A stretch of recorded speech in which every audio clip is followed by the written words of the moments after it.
Hello guys, चलो देखते हैं एक और इलस्ट्रेशन करते हैं। अब करेंगे हम इलस्ट्रेशन 9.9। मेरी बुक में 9.9 है, मैं पढ़ देता हूँ, आप अपनी बुक में देख लीजिएगा। लिखा है 1000 units of raw material were introduced in process at a cost of 4000। 10% wastage is allowed. तो 1000 यूनिट्स हमने इंट्रोड्यूस की हैं, 4000 रुपये की उसकी वैल्यू है। 10% वेस्टेज हो गया, मतलब नॉर्मल वेस्ट हो गया। Each unit of wastage realises at 2.5, मतलब हर एक जो नॉर्मल वेस्ट हुआ ना उसकी एक यूनिट 2.5 रुपये की बिकती है। तो इससे नॉर्मल वेस्टेज की अमाउंट भी पता चल जाएगा। The actual production was 850 units, लेकिन जो हमने ट्रांसफ़र किया है इस प्रोसेस में जो एक्चुअल प्रोडक्शन हुआ है वो 850 यूनिट्स का हुआ है। आगे देखते हैं। With N abnormal wastage of 50 units, और एबनॉर्मल वेस्टेज कितना है 50 यूनिट्स का। ठीक है, बाकी एक्सपेंसेस दे दिए हमें, डायरेक्ट वेजेस, इनडायरेक्ट एक्सपेंसेस, और बोला है prepare the process account to bring out the effect of wastage. हमें प्रोसेस अकाउंट बनाना है, वेस्टेज का अमाउंट निकालना है। ठीक है, सबसे पहले देखते हैं हमें सबसे पहले क्या दे रखा है, 1000 यूनिट्स ऑफ रॉ मटेरियल। तो रॉ मटेरियल की बात की है तो 2 मटेरियल्स कितनी बात की है 1000 यूनिट्स। तो यहाँ क्वांटिटी ऊपर मैं लिखना भूल गया, आप लिख लीजिएगा 1000 यूनिट्स, और रॉ मटेरियल की वैल्यू बोल रहा है 4000 रुपये, यहाँ आ जाएगा 4000 रुपये। नेक्स्ट क्या बात की है 10% वेस्टेज इज अलाउड, और 10% वेस्टेज बोल रहा है। तो भाई नॉर्मल वेस्टेज कितना हो गया 10%। 10% किसका होगा 1000 का, 10% कितना हो गया 100, और उसमें वैल्यू उसकी बोली है क्या, वैल्यू कितनी है। हाँ जी, आगे बोल रहा है कि each unit of wastage was realises at 2.5 रुपये। तो नॉर्मल वेस्टेज है 2.5 रुपीज़, कितनी हो गई 250 रुपये। तो इसकी रियलाइजेबल वैल्यू हो गई। ठीक है, ये लिख देंगे। आगे बोल रहा है the actual production was 850 units, लेकिन जो इस प्रोसेस में जो एक्चुअल प्रोडक्शन हुआ वो 850 यूनिट्स का हुआ है। तो यहाँ क्या लिखेंगे बाय नेक्स्ट प्रोसेस, क्योंकि हमें आगे उसने बोला नहीं है नेक्स्ट प्रोसेस है या फिनिश्ड अकाउंट है। तो नेक्स्ट प्रोसेस अकाउंट कितने 850 यूनिट्स की बात की है, वैल्यू अभी उसने नहीं बताई है, हम निकालेंगे बाद में। फिर बोल रहा है कि जो एबनॉर्मल वेस्टेज है वो 50 यूनिट्स का है। तो बाय एबनॉर्मल वेस्टेज यहाँ आता है, कितने यूनिट्स दे रखे हैं 50 यूनिट्स बस। और कुछ आगे क्या बोल रहा है, डायरेक्ट वेजेस है हमारी, टू डायरेक्ट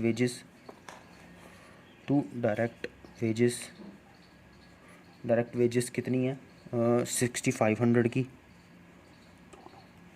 6500 की। इनडायरेक्ट एक्सपेंसेस कितने हैं, इनडायरेक्ट एक्सपेंसेस दे दिए 3250 के। ठीक है, बस इतना ही क्वेश्चन में हमें दिया है।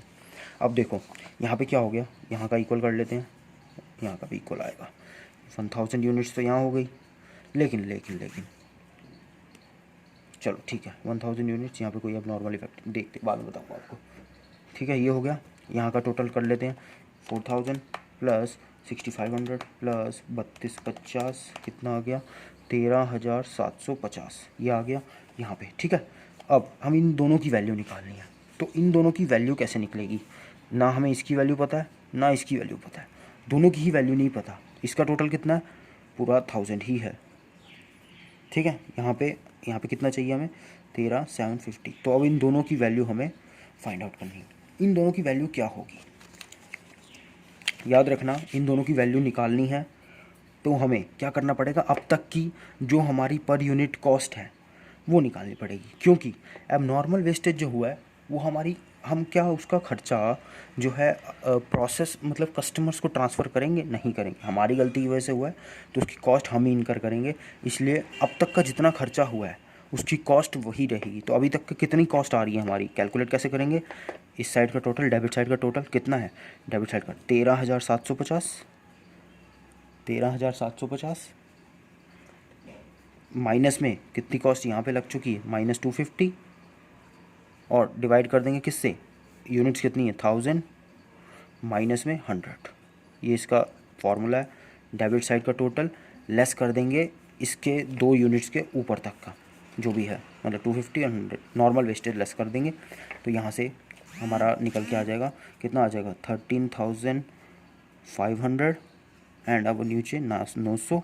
तो कॉस्ट के पर यूनिट क्या आ गई हमारी 13500 divided by 900, that is 15 rupees. तो यहाँ आ गई ₹15, ये हमारी कॉस्ट निकल के आ गई अब तक की cost, without abnormal wastage and without transfer तक की। मतलब ट्रांसफ़र तक की वो कॉस्ट कितनी आ गई, ऑब्वियसली जो हमारा एबनॉर्मल वेस्टेज होगा वो किस रेट पे होगा, जितने का हमारा माल बना वही तो वेस्ट हुआ। अगर एबनॉर्मल वेस्टेज ना होता तो हमारा माल 15 का जो बना है हमें 15 रुपये मिल जाते, लेकिन हमारा एबनॉर्मल वेस्टेज हो गया जो 15 रुपये में मिलने थे अब नहीं मिलेंगे।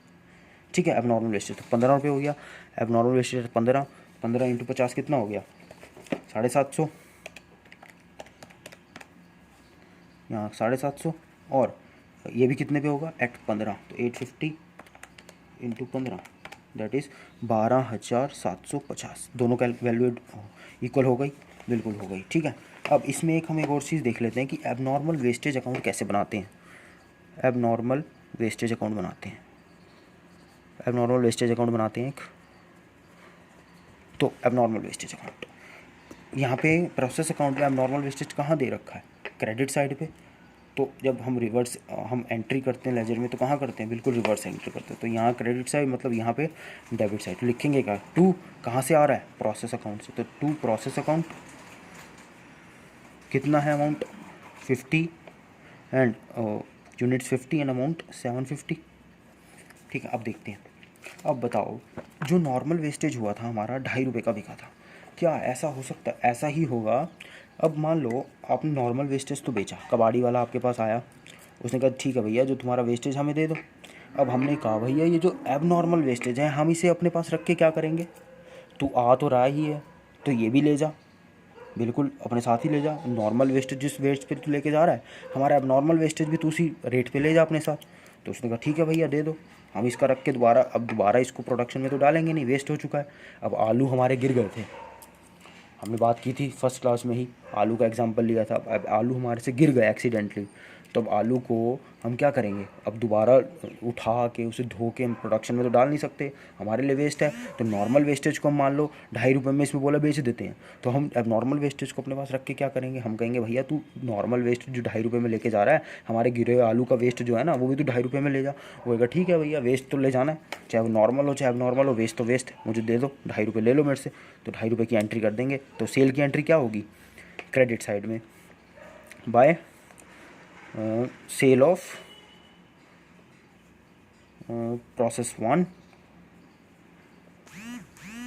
प्रोसेस इसमें हम 1 करते थे, प्रोसेस 1 इसमें 1 करते, प्रोसेस 1 से आया। ठीक है, by sale of from process 1, और प्रोसेस 1 लिख देंगे। कितनी की सेल, 50 यूनिट्स बेच देंगे, पूरे यूनिट्स तो पूरे बेच देंगे, लेकिन कितने रुपए पे, 2.5 रुपये पे, है ना, क्योंकि बोला है नॉर्मल वेस्टेज 2.5 रुपये पे जाता था, अब नॉर्मल भी 2.5 पे जाएगा। तो 2.5 पे हमने ये भी बेच दिया। 2.5 कितना आया 125 रुपये आ गया। ठीक है ना, 2.5 रुपये पे बेच दिया। अब बचा क्या, अब नॉर्मल वेस्ट हमारा लॉस हुआ। देखो हमने जो वेस्ट डाला था हमें उसकी कॉस्ट कितनी पड़ी थी, अगर हम उसको बेचते तो हमें 750 रुपये मिलते, लेकिन हमें मिले कितने हैं 125 रुपये। तो हमारा कितने का लॉस हो गया, 625 रुपये का हमारा क्या हो गया, लॉस हो गया, क्योंकि हमें 750 मिल सकते थे उस माल के, लेकिन हमारी गलती की वजह से वो गिर गया और हमें पैसे कितने मिले 125 रुपये। तो बाकी हमारा 625 का क्या हो गया, लॉस हो गया। तो उसे हम लॉस को कहाँ ट्रांसफ़र करते हैं, PNL में, बाय PNL अकाउंट, ब्रैकेट में लिख देंगे लॉस, कितना आया 625 रुपये का। तो यही था इस क्वेश्चन में, ऐसे बनता है हमारा एबनॉर्मल वेस्टेज अकाउंट। अभी नेक्स्ट क्वेश्चन में देखेंगे नॉर्मल वेस्टेज अकाउंट और एबनॉर्मल इफेक्टिव अकाउंट, उससे अगली क्लास में देखेंगे ओपनिंग स्टॉक और क्लोजिंग स्टॉक की कैलकुलेशन कैसे करते हैं। तो एबनॉर्मल वेस्टेज में इतना ही था, कभी भी हम माल बेचेंगे उससे हमें कम ही पैसा मिलेगा, कभी ज़्यादा मिलेगा तो यहाँ प्रॉफिट आ जाएगा, अगर पैसा कम मिलेगा तो हमारे को इधर लॉस आ जाएगा, उस लॉस को हम PNL में ट्रांसफ़र कर देंगे। इस क्वेश्चन में यही था, आगे नेक्स्ट क्लास में फिर आगे के टॉपिक करते हैं, तब तक के लिए थैंक यू।